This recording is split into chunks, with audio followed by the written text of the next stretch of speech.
liftoff of Falcon 9.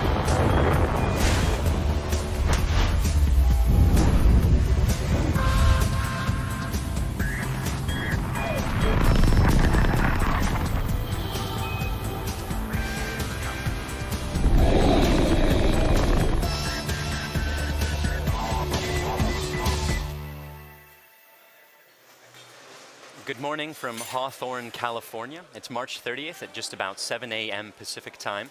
Welcome to the webcast of the Iridium-5 mission carrying the fifth flight of 10 Iridium Next satellites. You are seeing a live view of Falcon 9 beautifully framed by a rosy dawn as we prepare for launch in just over 10 minutes from now.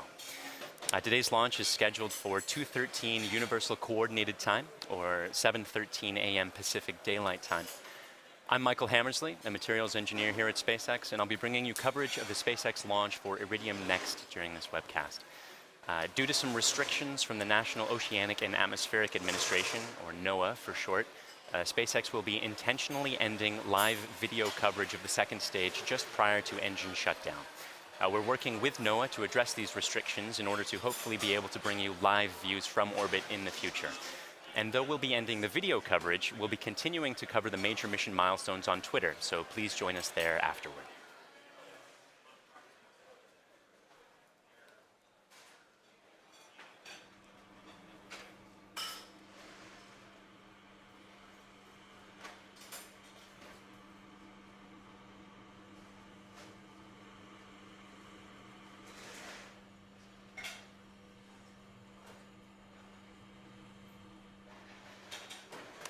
Today's launch is from Space Launch Complex 4 at Vandenberg Air Force Base. And you can see the two-stage Falcon 9 vehicle standing about 70 meters tall, which is taller than a 20-story building, there on the pad just after sunrise. It's a really clear shot. Usually Vandenberg is way foggier than this, so it's a beautiful, beautiful view here. The first stage, which is the part that's not currently illuminated by sun, provides the initial force to get out of the majority of Earth's atmosphere. SpaceX does not plan to recover the first stage for this mission.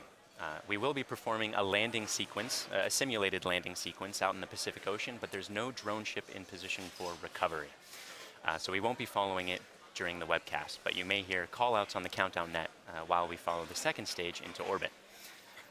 The second stage, which is the part in the sun right now, takes the satellite from the edge of space and accelerates it to orbital speeds of just over 7.5 kilometers per second, or 17,000 miles per hour. That's 10 times faster than a bullet.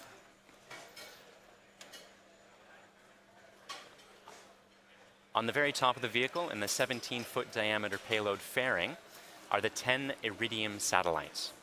For this mission, we will be attempting to recover one half of the payload fairing as part of our ongoing fairing recovery efforts. The ultimate goal is full recovery and reuse of the entire vehicle.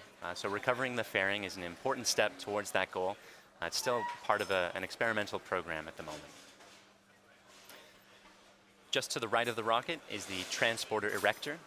That's what brings the vehicle out from the hangar, horizontal, and then tips it vertical to get it into position. It's going to recline to 77.5 degrees a few minutes before launch. Unlike our East Coast pad, which retracts a little bit just at the very last second.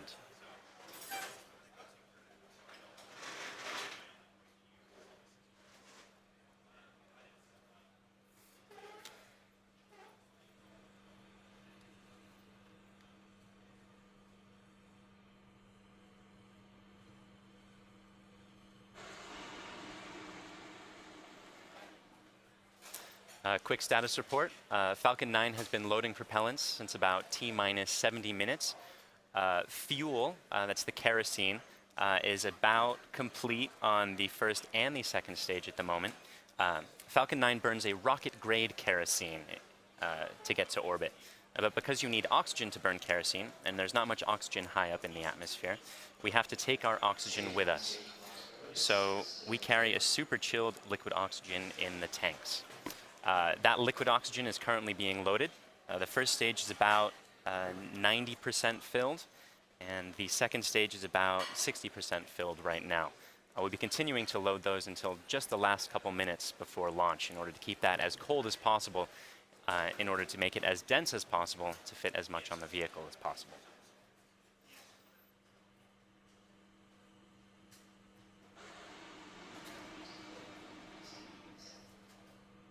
The Iridium satellites are currently a go and are on internal power. The Western Range is also a go. The Western Range operating out of Vandenberg, but providing similar support as the Eastern Range during our Florida launches. And the weather, as you can see, is currently looking spectacular. Barely a cloud in sight, but we are keeping an eye on some upper-level winds to ensure that they don't present a danger to the vehicle during ascent.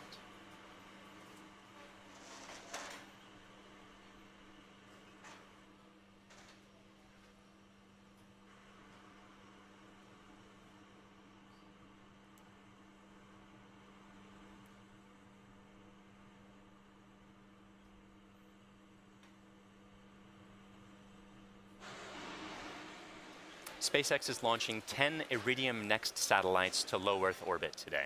And this is the 5th of 8 launches to put that constellation into orbit. We started launching with Iridium in 2017. And after this launch, we will have put 50 of the Iridium Next satellites into those orbits. These satellites form a constellation comprised of 6 polar orbiting planes, each plane containing 11 operational cross-linked satellites. So you can see in the image on your screen that a polar orbit means that each satellite is going to cross over the north and the south pole every time it rotates the Earth. This is opposed to if it were an equatorial orbit, it would be going east to west or west to east, sort of around the equator. When completed, the Iridium network will be using a total of 66 active satellites, as well as 9 in-orbit spares. Each of those satellites weighs about 600 kilograms, and when the solar arrays are fully deployed, they have a wingspan of just over 9 meters. In order to correctly position those satellites into today's orbits, the SpaceX team has to launch right on time. So the launch window is only 1 second long, and if we delay for any reason, we have a backup opportunity at about the same time tomorrow morning. When Falcon 9 reaches its intended orbit, the vehicle will send commands to separate the satellites at about 625 kilometers in altitude. The satellites will be released one at a time, about every 100 seconds. The entire sequence will take 15 minutes, and from there, the satellites will maneuver to their final orbits. We have a quick video from Matt Desch of Iridium explaining some of the unique features of the Iridium system.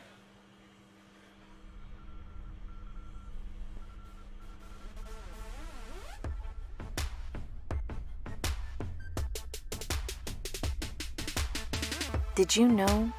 Right now, there are 3.8 billion people connected to the internet, which is nothing compared to the nearly 20 billion things connected to the internet. Not those things, these things. Small things, medium things, large things, and by 2025, that number may grow to 75 billion things. Stack those things, and you could reach the moon 3 times. But did you know reliable internet to connect your things is not available on 80% of the planet? So on most of the planet, these things are out of reach. Did you know? Iridium low Earth orbit satellites provide reliable internet connectivity to the entire globe, bringing everything within reach, no matter where it is on the planet. Iridium is the satellite way to connect things to each other. Through a small little data modem embedded in all kinds of vehicles and devices and machines, we can make an internet connection to say where something is and how it's operating, and in fact send commands to turn it on or off or control it. Did you know nearly 1 million subscribers are already using the Iridium network to track, control, and monitor farming equipment, fish tracking buoys, remote construction, wind farms, pipelines, global fleets, scientific research, worker safety, and millions of other things? We're going to bring new technologies, faster speeds, easier to integrate technology so you can put them into new services and applications much more easily than ever before. These new satellites with all their capacity, power, and speed are going to be able to turbocharge everything we do and bring so much more.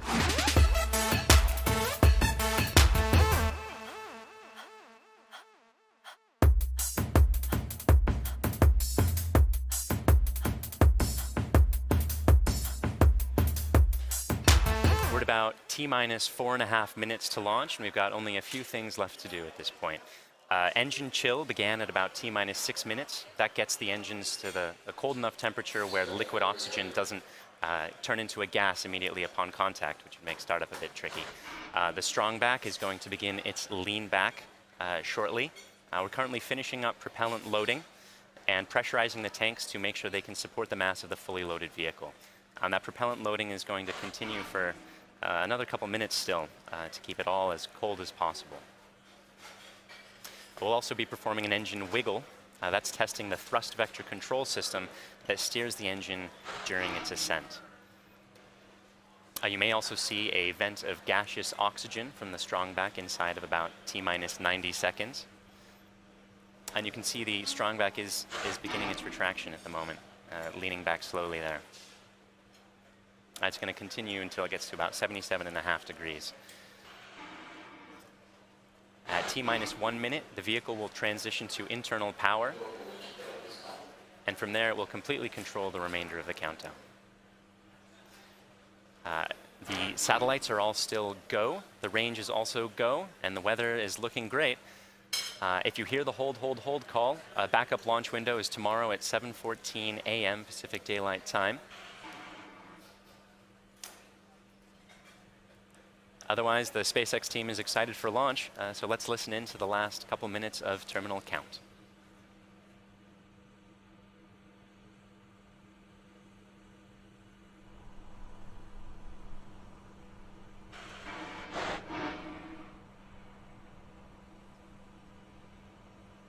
Stage 1 LOX is closed out for flight.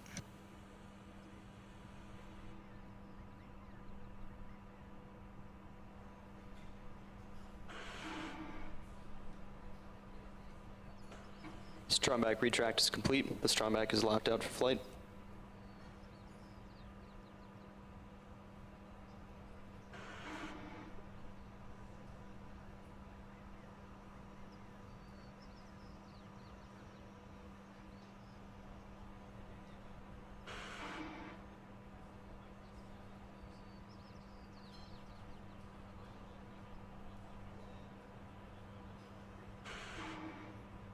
Rock, verify range is green.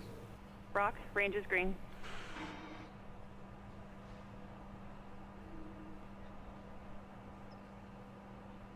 Stage 2 LOX is closed out for flight.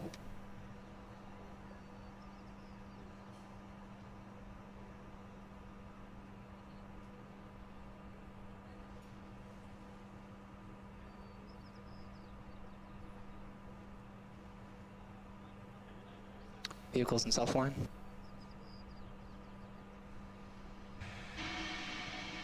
Gas closeouts are started.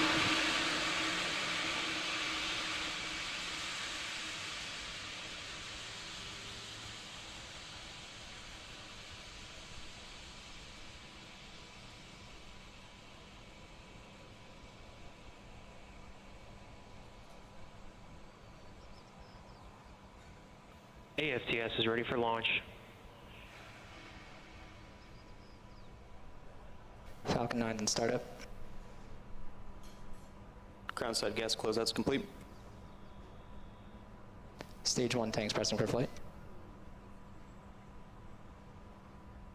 This is the LD on countdown 1. We are go for launch.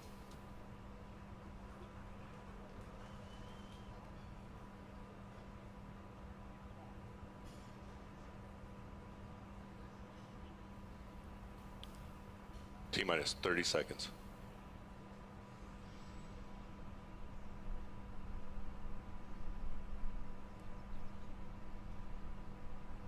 20. Propellant tanks press for flight. 15.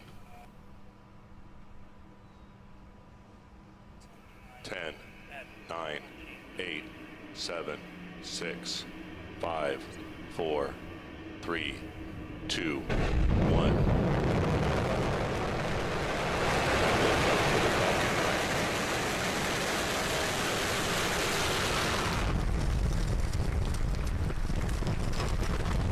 Vehicle is pitching downrange. Stage 1 propulsion is nominal.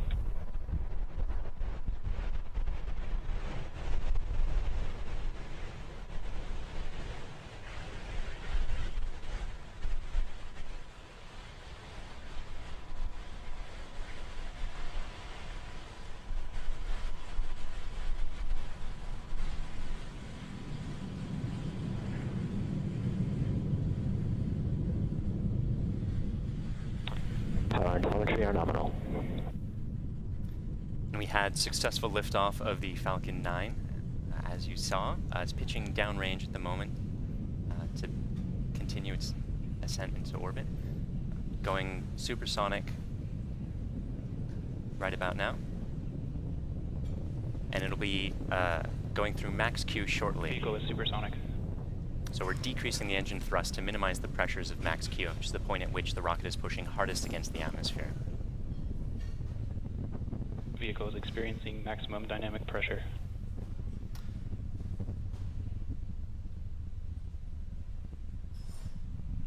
And now that we're through that milestone, we'll be increasing the thrust of the engines in order to get to orbit.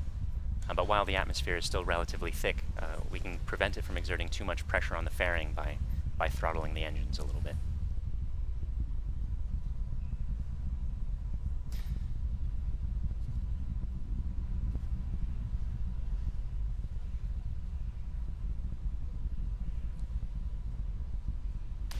We're also chilling the Merlin vacuum engine. MVAC engine chill has begun. And that call out means that we're bringing the engines down to the correct temperatures in order to prevent the liquid oxygen from turning into a gas in the second stage as well. Coming up shortly, we have a few events in quick succession. The first stage main engines will cut off, the two stages will separate, and the second stage will begin its first burn.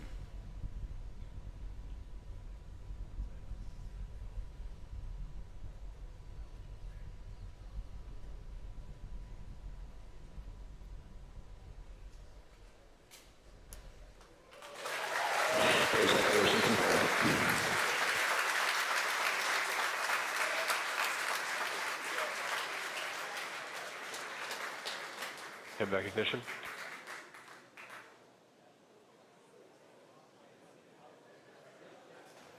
And there you saw it. The first stage main engines cut off, the two stages separated, and the second stage began its burn.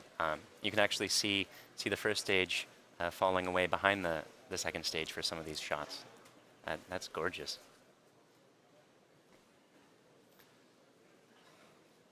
The first stage will be performing a one-engine boost back burn and continuing downrange for a simulated landing.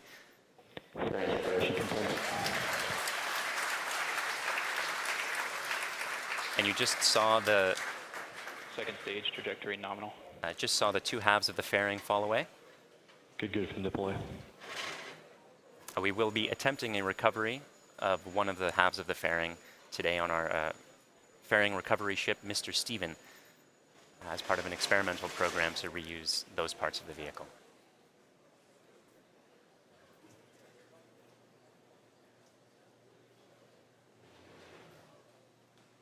We're just past T plus 4 minutes. The Merlin vacuum engine is performing nominally, glowing red hot there in the vacuum of space.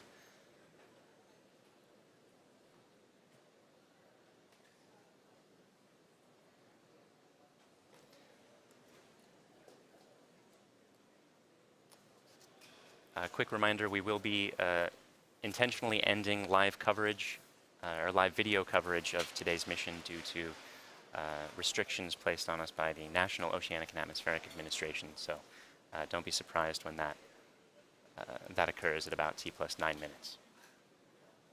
We will be continuing to cover the mission on Twitter all the way through the second burn and deployment of the satellites at about T plus 50 minutes.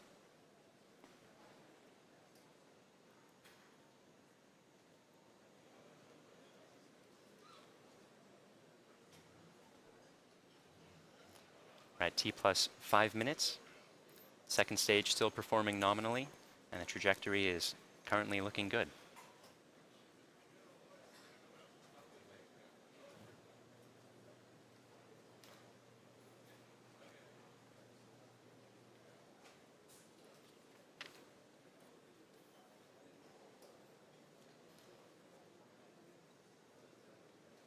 A couple interesting facts about the first stage as it's continuing its simulated landing. This one first flew for the Iridium-3 mission, and the Iridium-2 and Iridium-4 missions also used the same rocket, which means that today this is our 5th launch for the Iridium constellation using only 3 rockets.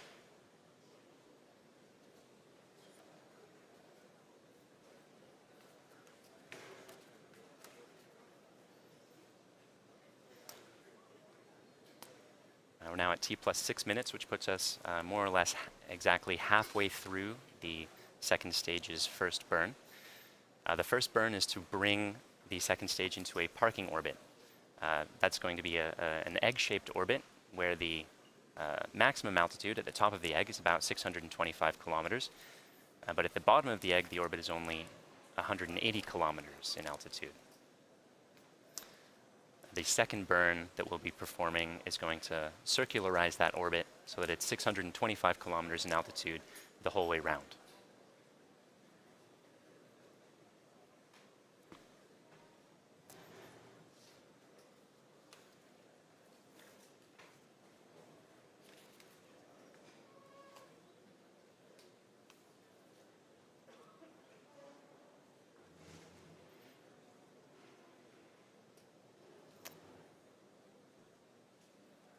We're now at T plus 7 minutes. Stage 1, AFTSS saved. The chamber pressure in the Merlin vacuum engine is looking good, providing good power, constant chamber pressure, and still on track to its parking orbit.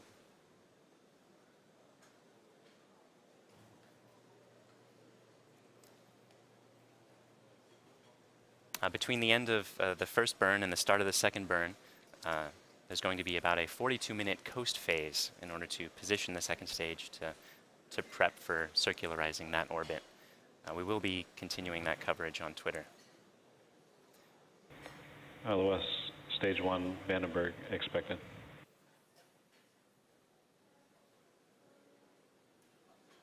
At the time of the second stage, the satellite will have passed over Antarctica and will be just south of Madagascar for that 4-second burn.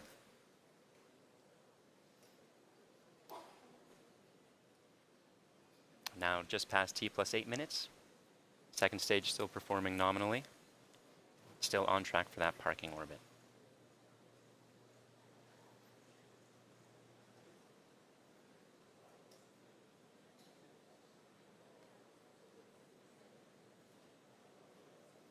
Today is also the 1-year anniversary of the first time we flew a flight-proven Stage 2, terminal guidance.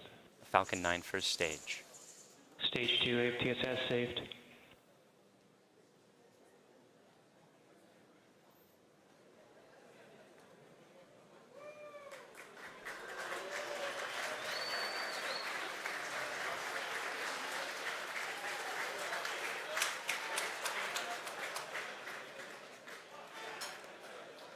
We're about a few seconds now from the second stage completing its first burn.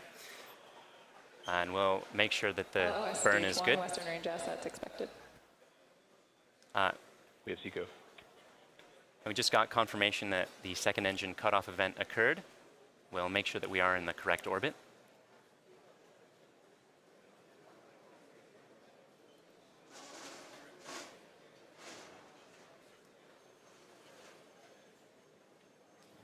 Stage 2, nominal insertion. And we're getting confirmation that we did in fact get into the correct parking orbit. So though we're ending our live coverage now due to restrictions from NOAA, the mission is not yet over, so we'll be continuing to cover the upcoming major milestones on Twitter. That includes the 4-second engine burn and the 10 satellite deployments, starting about 40 minutes from now. So overall, we've had an on-time launch.